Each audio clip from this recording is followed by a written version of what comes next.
தமிழொலி நேர்களுக்கு வணக்கம். இன்றைய இரவு நேர பிரதான செய்திகள். முதலில் தலைப்புச் செய்திகள். வாகன இறக்குமதி தொடர்பில் மத்திய வங்கி அதிரடி அறிவிப்பு. இலங்கையில் கழுத்தறுத்து பெண்கள் கொல்லப்படும் சம்பவங்கள் அதிகரிப்பு. மற்றொரு கொடூர சம்பவம். கொழும்பில் வீடொன்றில் தீ விபத்து, ஒருவர் உயிரிழப்பு. பரீட்சை முறைகளில் ஏற்பட போகும் மாற்றம். போதைப் பொருட்களுடன் 458 பேர் கைது. 73 துப்பாக்கிச் சூட்டு சம்பவங்கள், 38 பேர் நாடளாவிய ரீதியில் உயிரிழப்பு. யாழ் உள்ளிட்ட பகுதி மக்களுக்கு விடுக்கப்பட்டுள்ள எச்சரிக்கை. கொடூரமாக தாக்கப்பட்டு கொலை செய்யப்பட்ட வயோதிபர். இலங்கையில் நாளாந்தம் விபத்துகளால் 29 பேர் உயிரிழப்பு. தொடர்பான விரிவான செய்திகள். வாகன இறக்குமதியை கட்டுப்படுத்துவதற்கு அரசாங்கமோ அல்லது மத்திய வங்கியோ எந்த முடிவும் எடுக்கவில்லை என்று அறிவிக்கப்பட்டுள்ளது. மத்திய வங்கி ஆளுநர் நந்தலால் வீரசிங்க இந்த விடயத்தை தெரிவித்துள்ளார். இன்று மத்திய வங்கியில் நடைபெற்ற ஊடகவியலாளர் சந்திப்பில் ஆளுநர் இவ்வாறு குறிப்பிட்டுள்ளார். வாகன இறக்குமதியை கட்டுப்படுத்துவதில் மத்திய வங்கி எந்த கவனமும் செலுத்தவில்லை. திறக்கப்பட்டுள்ள சந்தை தொடர்ந்து திறந்திருக்கும். அரசாங்கத்திற்கு அத்தகைய நோக்கமில்லை. எனக்கு தெரிந்தவரை வாகன இறக்குமதி குறித்து அமைச்சர் அறிக்கையில் அத்தகைய மாற்றத்தை செய்வார் என்று நான் நினைக்கவில்லை.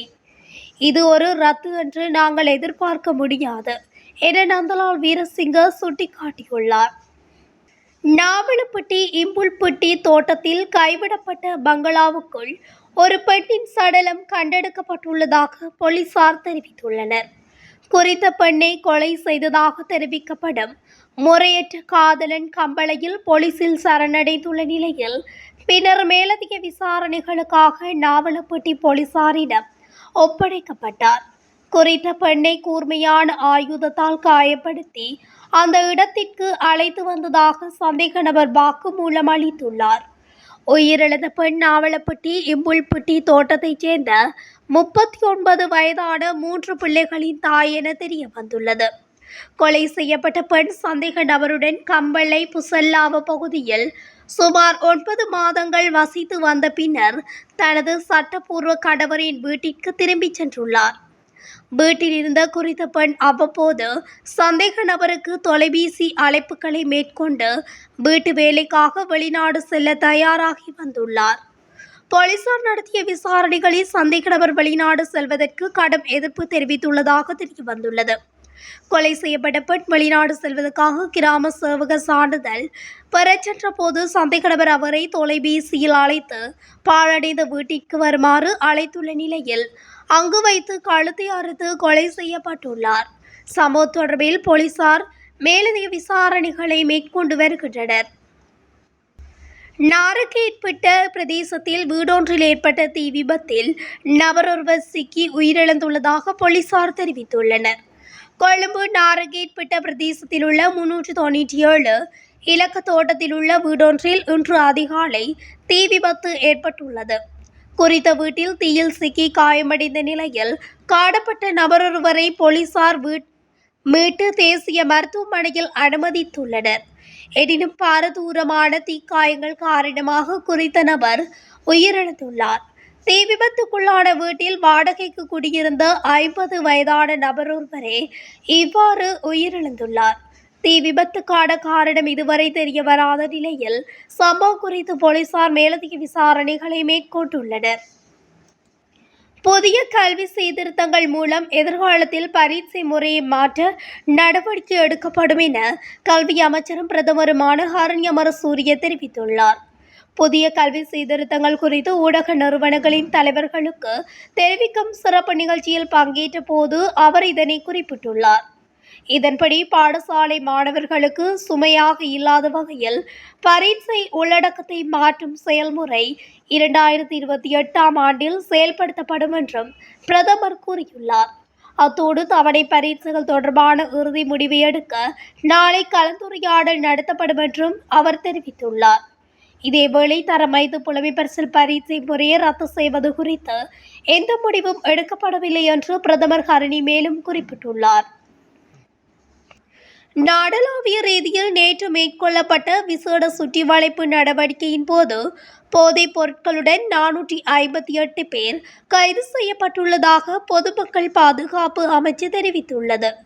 போலீஸ் அதிகாரிகள், இராணுவ வீரர்கள், போலீஸ் விசேட அதிரடிப்படையினர் மற்றும் கடற்படையினர் ஆகியோர் இணைந்து இந்த சுற்றி வளைப்பு நடவடிக்கையை மேற்கொண்டுள்ளனர். இந்த விசேட சுற்றி வளைப்பு நடவடிக்கையின் போது 166.822 கிராம் ஹெரோயின் போதைப் பொருளும் 728.25 கிராம் ஐஸ் போதைப் பொருளும் 583.71 கிராம் கஞ்சா போதைப் பொருளும் கைப்பற்றப்பட்டதாக பொதுமக்கள் பாதுகாப்பு அமைச்சு தெரிவித்துள்ளது.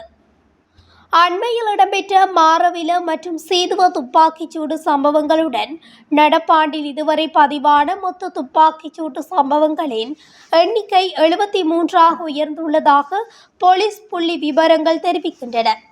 இந்த துப்பாக்கிச்சூட்டு சம்பவங்களில் 38 பேர் உயிரிழந்துள்ளதுடன் 43 பேர் காயமடைந்துள்ளனர். இதுவரை நடைபெற்று வரும் விசாரணைகளில் துப்பாக்கிச்சூடு நடத்தியதாக சந்தேகிக்கப்படும் 24 பேர் கைது செய்யப்பட்டுள்ளனர். மேலும் இந்த சம்பவங்களின் போது மோட்டார் சைக்கிள்களில் சென்ற 15 நபர்களும் துப்பாக்கிச்சூடு நடத்தியவர்களுக்கு உதவியதாக சந்தேகிக்கப்படும் 150 நபர்களும் கைது செய்யப்பட்டுள்ளதாக போலீசார் தெரிவித்துள்ளனர். பலத்த காற்று மற்றும் கடல் கொந்தளிப்பு குறித்து வளிமண்டலவியல் திணைக்களம் எச்சரிக்கையை விடுத்துள்ளது. வளிமண்டலவியல் திணைக்களத்தினால் இன்று வெளியிடப்பட்டுள்ள அறிக்கையிலே இந்த விடயம் தெரிவிக்கப்பட்டுள்ளது. வடக்கு, வடமத்திய, வடமேல் மற்றும் மத்திய மாகாணங்கள் மற்றும் திருகோணமலை மற்றும் ஹம்பாந்தோட்டை மாவட்டங்களுக்கு விடுக்கப்பட்டுள்ள இந்த எச்சரிக்கை 24 மணி நேரத்திற்கு நடைமுறையில் இருக்கும் என அந்த திணைக்களம் குறிப்பிட்டுள்ளது. நாடு முழுவதும் நிலவும் தென்மேற்கு பருவப்பெயர்ச்சி காரணமாக இந்த மாவட்டங்களில் சில நேரங்களில் மணிக்கு 55 தொடக்கம் 60 கிலோமீட்டர் வேகத்தில் பலத்த காற்று வீசக்கூடும். நாட்டின் ஏனைய பகுதிகளில் சில நேரங்களில் மணிக்கு 40 தொடக்கம் 50 கிலோமீட்டர் வேகத்தில் ஓரளவு பலத்த காற்று வீசக்கூடும். கடத்தொழிலில் ஈடுபடும் கடத்தொழிலாளர்கள் கவனமாக செயற்படுமாறு வளிமண்டலவியல் திணைக்களம் அறிவுறுத்தியுள்ளது. கொடூரமாக தாக்கப்பட்டு கொலை செய்யப்பட்ட வயோதிபரின் சடலத்தை அடையாளம் காண கனியமுள்ள போலீசார் பொதுமக்களிடம் உதவி கோரியுள்ளனர். கொலை செய்யப்பட்ட வயோதிபர் எஸ். ராஜா என்ற பெயரில் வைத்தியசாலையில் அனுமதிக்கப்பட்டதாக தெரிவிக்கப்படுகிறது. கடந்த 1ஆம் தேதி கம்பகா கனியமுள்ள பிரதேசத்தில் கொடூரமாக தாக்கப்பட்டு காயமடைந்த நிலையில் கொழும்பு வைத்தியசாலையில் அனுமதிக்கப்பட்டு சிகிச்சை பெற்று வந்த வயோதிபர் கடந்த 13ஆம் தேதி சிகிச்சை பலனின்றி உயிரிழந்தார். கொலை சம்பவம் தொடர்பில் சந்தேக நபர் ஒருவர் கனியமுள்ள போலீசாரால் கடந்த 14ஆம் தேதி கைது செய்யப்பட்ட நிலையில் அந்த நபர் நீதிமன்றத்தில் ஆஜர்படுத்தப்பட்ட பின்னர் விளக்கமறியலில் வைக்கப்பட்டுள்ளார். எவ்வாறு இருப்பினும் கொலை செய்யப்பட்ட வயோதிபர் தொடர்பில் இதுவரை எந்தவித தகவல்களும் கிடைக்கவில்லை என தெரிவிக்கப்படுகிறது.